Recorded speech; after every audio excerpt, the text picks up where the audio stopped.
안녕하십니까. 반도체 소식을 전하는 고독 달팽이 김석준 소장입니다. 세계 제1의 기업 엔비디아의 젠슨 황 CEO가 자그마치 한국에 4박 5일 동안 있었습니다. 이 바쁜 사람이 한국에 4박 5일 있으면서 무엇을 남겼는지 한번 살펴봐야죠.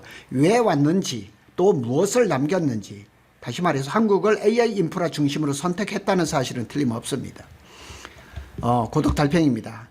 젠슨 황이 4박 5일 한국 일정을 마치고 출국을 했습니다. 그래서 그동안 4박 5일 동안 젠슨 황 신드롬이 대단했습니다. 성수동이 미어 터졌습니다. 그런데 젠슨 황은 SK를 향해서 여러 차례 HBM을 더 달라, 모아 HBM 이 얘기를 계속합니다. 그리고 엔비디아의 가장 큰 메모리 파트너라고 알랑방구를 맡깁니다. 다 이유가 있습니다. 또 삼성전자의 전영현 부회장을 만나서는 HBM4, HBM4E, HBM5, 소캠, 파운드리 협력까지 논의하면서 AI 시대에 파트너십을 굉장히 굳건하게 하고 갔습니다. 그래서 또 그것뿐만 아니죠. 현대차하고 로봇과 자율주행, LG전자의 스마트 팩토리, 두산 또 LS의 전력 인프라, 네이버의 AI 플랫폼까지, 하여튼 젠슨 황이 만나는 기업들마다 주가가 팍팍 뛰었죠. 그래서 젠슨 황이 한국에 온 것은 반도체 기업 몇 곳이 아니라 AI 인프라를 구성하는데 거대한 한국이라는 걸 보고 온 것입니다. 그리고 떠나면서 한 말이 있습니다. 한국에 수천억 달러 규모의 잠재적 사업을 가져왔다. 일감을 주고 간 겁니다. 젠슨 황의 4박 5일 방안이 무엇이 남겼나. 한국은 공급망이 아니라 AI 인프라의 중심이라는 거예요. 그러면 대접을 잘해야죠. 또 오겠다고 했습니다. 그래서 단순한 고객사 미팅은 아닌 것 같아요. HBM 공급 협상 차원도 아닌 것 같습니다. 그래서 표면적으로는 SK 하이닉스, 삼성을 만나면서 HBM이라든가 고성능 반도체에 대해서 메모리 반도체에서 협의를 한 것 같지만은 AI 인프라라는 것이 가장 핵심적이라. 그래서 이번 방문을 한 문장으로 요약하면 엔비디아는 한국을 세계 AI 인프라 핵심의 거점으로 보고 있다는 겁니다. 이것이 가장 중요합니다. 그래서 엔비디아의 젠슨 황은 이제 한국을 무시할 수가 없는 거죠. 자주 한국을 올 수밖에 없는 그런 구조가 됐죠. SK 하이닉스는 현재 엔비디아 AI 인프라의 핵심 파트너입니다. 젠슨 황이 그렇게 얘기를 했어요. 젠슨 황이 여러 차례 SK 하이닉스는 엔비디아의 가장 큰 메모리 파트너였고 앞으로도 가장 큰 메모리 파트너가 될 것이라고 밝혔습니다. 그래 보면 약간 또 이 말을 들으면 삼성이 섭섭할 것 같아요. 또한 HBM 더 많은 HBM을 원해. 더 많은 HBM을 원해. I want more HBM. 이 말을 반복해서 얘기를 했습니다. 이게 그냥 엄살은 아닌 것 같아요. 그래서 지금 인공지능 시장이 더 커지면 클수록, 학습에서 추론으로 넘어가면 갈수록 HBM은 점점 더 피곤한 거죠. 단순한 덕담이 아니죠. 현재 AI 산업의 가장 큰 병목은 GPU가 아니라 HBM 공급이라고 제가 말씀을 드렸죠. AI 서버 한 대에 수 테라바이트의 HBM이 탑재가 됩니다. 루빈과 루빈 울트라 시대로 갈수록 HBM 수요는 더 폭발적으로 증가합니다. 컴퓨텍스 2016에서 2차례, 서울 방문해서 3차례 최태원 회장을 만났습니다. 그래서 만난 것은 양사가 단순한 고객 관리, 공급업체 관리, 이것은 아닙니다. 전략적인 동맹 수준으로 발전하고 있는 것을 볼 수가 있습니다. 자, 기자들이 좀 사진을 좀 좋은 걸 써야 되는데 졸린 듯한 이런 표정, 그리고 여기 젠슨 황하고 이렇게 자주 만났습니다. 그런데 제가 기자분하고 이제 통화를 했더니만 젠슨 황하고 최태원 회장하고는 여러 번 만났는데, 그런데 삼성의 이재용 회장은 미국에 있어요. 그래서 무슨 그 의미를 이렇게 얘기를 했을 때 SK가 조금 쫄리는 건 아닌가. 왜냐하면 삼성은 만만디예요. 물량을 하는 걸 가지고 있으니까 이미 뉴욕에서 미국에서 만났다고 하고 전영현 부회장이 대신 갔죠. 그러니까 SK의 최태원 회장이 그냥 안타까워서 대만을 찾아가서 2번 만나고 서울에서 3번 만나고, 삼성의 최고위층이라 그러면 전영현 부회장이 서울에서 마지막 날 만찬한 거. 자, 이런 것도 깊이 좀 해석할 필요가 있는 거죠. 삼성전자는 차세대 AI 공급망의 핵심 축이라는 사실입니다. SK 하이닉스만 본 건 아닙니다. 지나치게 이건 조금 진절히 말씀을 드렸죠. 방한 마지막 날 전영현 부회장과 만찬은 오히려 중장기적으로 더 중요한 의미를 가질 수 있는 거죠. 전영현 부회장은 HBM4, 소캠, HBM4E, HBM5 파운드리 공동 개발에 대해서 논의를 했습니다. 현재 삼성전자는 HBM4, 소캠, AI 가속기용 4나노 공정, 자율주행용 8나노 공정 등에 대해서 엔비디아의 공급망이 깊숙이 들어와 있습니다. 그럭3도 지금 생산하고 있죠. 현재 SK 하이닉스가 주력 공급자, 이건 틀림없습니다. 삼성전자는 HBM4, HBM5 차세대 AI 생산 칩의 미래 공급망의 핵심 파트너로 자리를 잡고 있습니다. 그러니까 현재와 미래를 적절하게 섞어가고 있는 엔비디아의 전략이라고 보면 되겠습니다. 그래서 이번 방안의 진짜 주제는 HBM이 아니라 AI 인프라라는 사실을 제가 여러 번 말씀을 드리잖아요. 많은 언론이 HBM 경쟁에 집중했지만 젠슨 왕이 실제로 강조한 것은 AI 팩토리, 피지컬 AI였다는 사실을 우리가 다 알 수 있습니다. 그는 반복적으로 이렇게 얘기를 합니다. 모든 데이터 센터는 AI 팩토리가 될 것이다.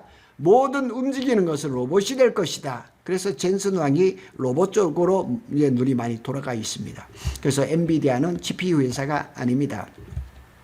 엔비디아는 AI 인프라, AI 팩토리, 디지털 트윈, 로봇 플랫폼을 공급하는 플랫폼 기업입니다. 따라서 이번 방안은 단순한 메모리 확보를 위한 방안은 아닙니다. 한국 전체 AI 생태계를 점검하고 연결하는 그런 과정으로 볼 수가 있겠습니다. 하여튼 젠슨 황이 한국에 와서 신드롬 아닌 신드롬을 일으켰습니다. 자, 현대차도 만났죠. LG전자, 두산도 중요합니다. 현대차는 이제 그 자율주행하고 로보틱스를 이제 동시에 추진하고 있습니다. 잘하고 있죠. 보스턴 다이나믹스와 이제 시너지라든가 엔비디아가 꿈꾸는 휴머노이드 산업용 로봇하고 직접적으로 탁 연결이 되거든요.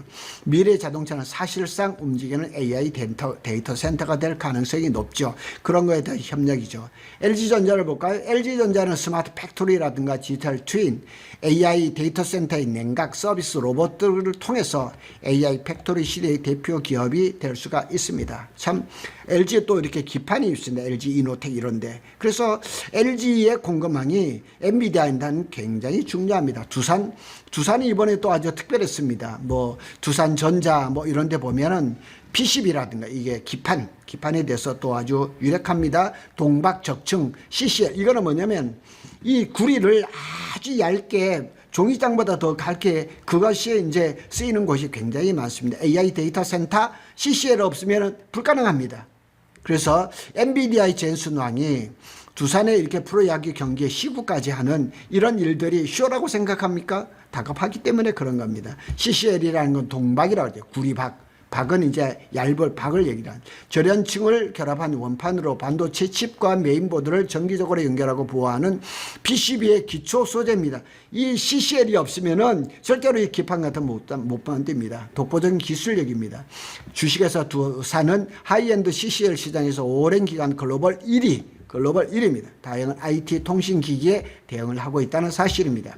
그래서 AI 산업 확대에 따라서 핵심 수혜를 입을 가능성이 높습니다. 엔비디아의 공급망에 합류가 되죠. 반도체는 아니. 근데 두산이 또 이래 보면 평택의 브레인시티 같은 데 보면 이 반도체 관련 그 회사를 공장을 많이 짓고 있습니다.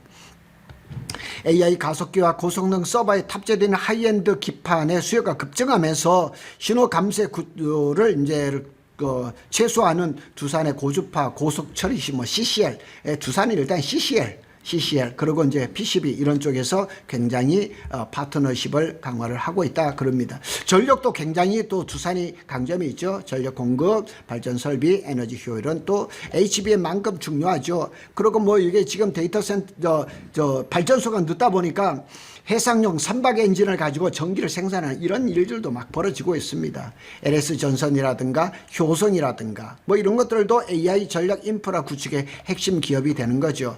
효성중공업 같은 경우는 뭐 이게 변압기라든가 전략에서 엄청난 거죠. 네이버하고 또 엔비디아하고 또 그냥 지나갈 수 없죠. AI 플랫폼 기업들의 역할이죠. 네이버는 이제 하이퍼 클로바 X라든가 AI 검색, AI 클라우드, 자체 데이터 센터를 보유한 국내 AI 플랫폼 기업의 선두주자입니다. 삼성과 SK 하이닉스가 AI 인프라를 공급하면 네이버는 그 위에 실제 AI 서비스를 운영하는 기업입니다. 그래서 그다음 운영을 통해서 많은 수익을 올리고 있는 그런 기업이죠. 뭐 카카오라든가 KT 한국통신이라든가 SK텔레콤이라든가 LG CNS라든가 이것들도 역시 AI 클라우드라든가 AI 에이전트, AI 데이터 센터, 기업용 AI 생태계의 핵심 축이 되는 겁니다. 그래서 엔비디아의 젠슨 황이 4박 5일 동안 한국에 있으면서 만나고 싶어하는 기업들이 얼마나 많았겠습니까? 그러나 다 만나지는 못하고 반도체와 또 AI 인프라에 관련된 기업들은 원 없이 만났을 거라고 생각합니다. 자, 수천억 달러 규모의 사업. 젠슨 왕이 방한 마지막 일정에서 한국에 수천억 달러 규모의 잠재적 사업을 가져왔다, 주고 갔다 이 얘기입니다. 일감을 주고 갔다 이 얘기를 하고 있습니다. 이 말은 HBM 구매 계약을 의미하는 것은 아닙니다. 젠슨 왕이 말하는 건 조금 광범위합니다.